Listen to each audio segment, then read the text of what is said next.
Israel Hamas మధ్య యుద్ధం తారాస్థాయికి చేరుకుంటోంది. మరి ముఖ్యంగా రోజు రోజుకి ఇంకా ఎక్కువ అవుతుంది. ఇప్పటికీ గాజాలో కరువు ప్రకటించిన నేపథ్యంలో ఇంకా పరిస్థితులు దిగజారే అవకాశం ఉంది అంటూ చర్చ జరుగుతున్న క్రమంలో ఇప్పుడు ఇజ్రాయెల్ మాస్ వార్నింగ్ ఇస్తోంది హమాస్కి బిగ్ వార్నింగ్ ఇస్తోంది ఇజ్రాయెల్. హమాస్ ఆయుధాలు విడిచిపెట్టకపోతే గాజాను పూర్తిగా నాశనం చేస్తా ఉంటూ చెప్పుకొస్తోంది. నరకానికి దారులు తెరుచుకుంటాయి. హమాస్ దగ్గర ఉన్న బందీలని రిలీజ్ చేయాలంటోంది ఇజ్రాయెల్. తమ కండిషన్స్ ను హమాస్ ఒప్పుకోవాలంటోంది ఇజ్రాయెల్.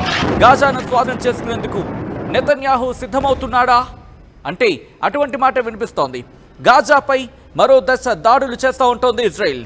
60,000 రిజర్వ్ సైన్యాన్ని రంగంలోకి దించింది ఇజ్రాయెల్ అంటే అర్థం చేసుకోవచ్చు.